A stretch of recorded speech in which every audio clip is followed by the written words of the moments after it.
और blood group O. यानी कि रक्त समूह कितने प्रकार के टोटल होते हैं? 4 प्रकार के। तो 4 प्रकार के रक्त समूह होते हैं। हम ग्रुप के नाम लिखेंगे पहले ब्लड ग्रुप यानी कि रक्त समूह, रक्त समूह के बारे में लिखिए। उसके बाद जो है फिर ये बताएंगे इनमें एक होती है प्रतिजन, एंटीजन इसको बोलते हैं,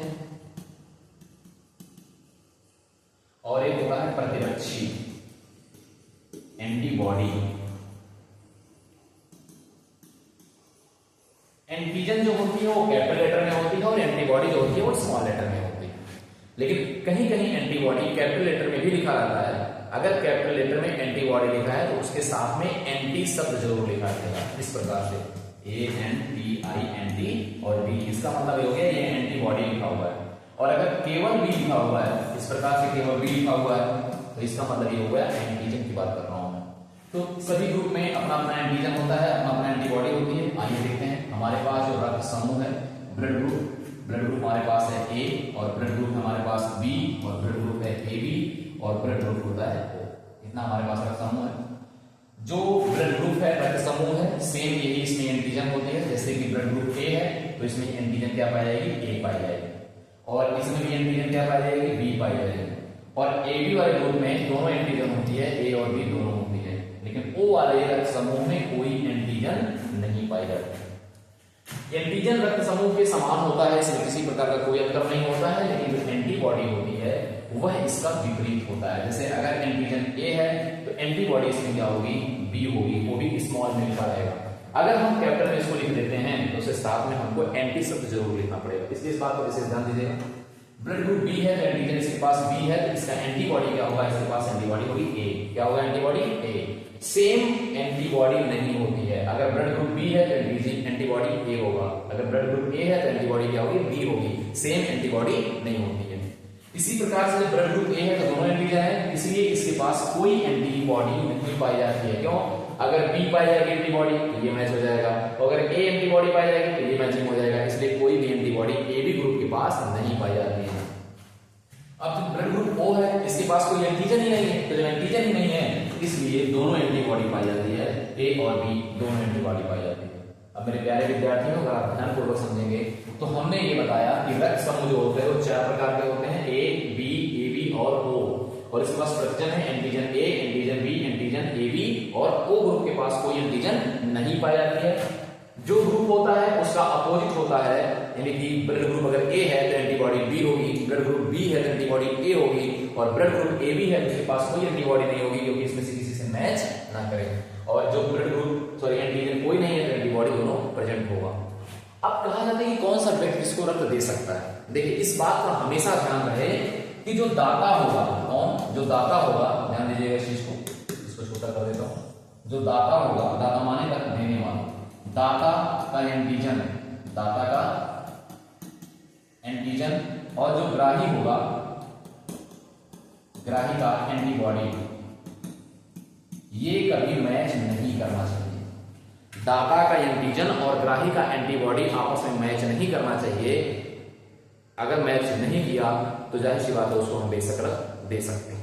आइए समझ, आइए देखते हैं। अगर ब्लड ग्रुप A है, अगर ब्लड ग्रुप A है, ठीक है, ब्लड ग्रुप A है।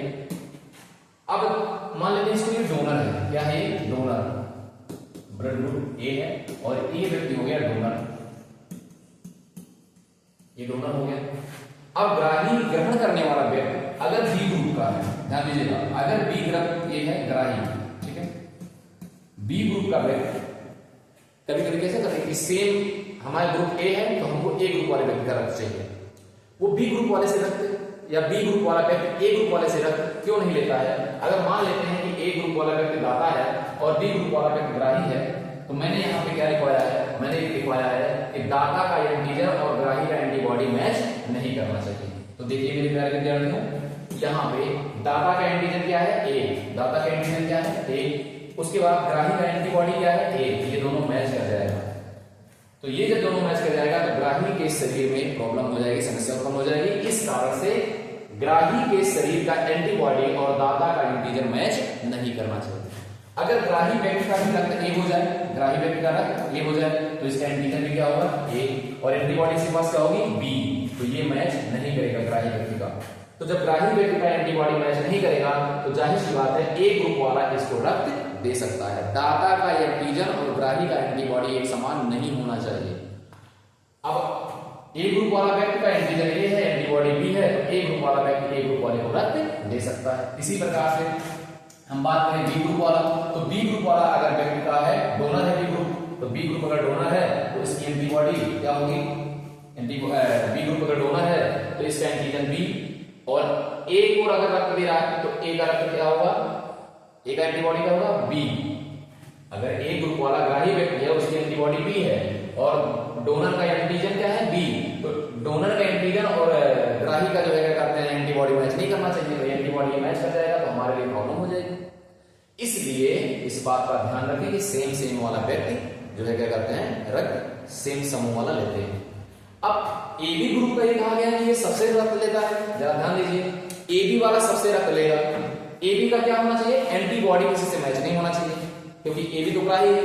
अब एबी अगर ग्राही है इसका एंटीबॉडी किसी से मैच नहीं होना चाहिए, तो ये हो गया ग्राही और एंटीबॉडी इसका किसी से मैच नहीं होना चाहिए। अब मान लें ए व्यक्ति को दिल लेने पहुंचा, इसका एंटीजन ए, डोनर है एंटीजन ए और इसकी एंटीबॉडी कोई नहीं है किसी से मैच ही नहीं करेगी, यानी कि ए से भी रक्त ले सकेगा। बी वाला देने पहुंचा, बी कह रहा है मेरे पास एंटीजन बी है, आपके एंटीबॉडी बी नहीं होना चाहिए।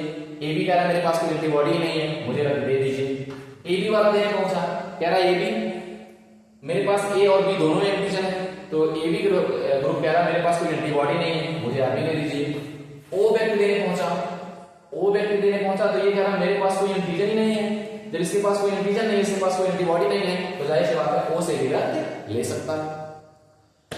इसलिए डोनर का एंटीजन और ग्राही का एंटीबॉडी मैच नहीं करना चाहिए, इसीलिए ए बी ग्रुप क्या हो गया सर्वग्राही। क्या हो गया ये सर्वग्राही, यह सभी से रक्त ले सकता है। ओ ग्रुप वाला सबको रक्त क्यों दे सकता है, ओ का एंटीजन डोनर का एंटीजन और ग्राही का एंटीबॉडी मैच नहीं करना चाहिए, यानी कि ओ ग्रुप जब रक्त लेने के पहुंचा ए को, तो जब डोनर ओ है तो इसका एंटीजन ग्राही के एंटीबॉडी से मैच नहीं करना चाहिए। जब ओ के पास कोई एंटीजन ही नहीं है, ना तो ए के एंटीबॉडी से मिलेगा ना तो बी के एंटीबॉडी से मिलेगा, इसके पास कोई एंटीबॉडी नहीं है, और ओ के पास दोनों एंटीबॉडी है, इसके पास कोई एंटीजन नहीं है। तो जब डोनर यानी कि ओ के पास कोई एंटीजन ही नहीं है तो ये किसी की एंटीबॉडी से तो मैच करेगा ही नहीं, इसलिए ओ ग्रुप का जो व्यक्ति होता है वो क्या होता है सर्वदाता होता है, सबको रक्त देता है क्योंकि इसका एंटीजन किसी से मैच नहीं करेगा।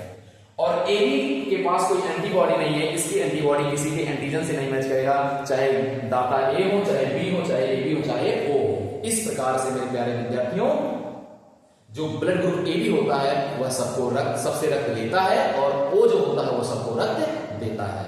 इतना बात ध्यान रखें, डोनर यानी कि दाता का एंटीजन और ग्राही का एंटीबॉडी एक समान नहीं होना चाहिए।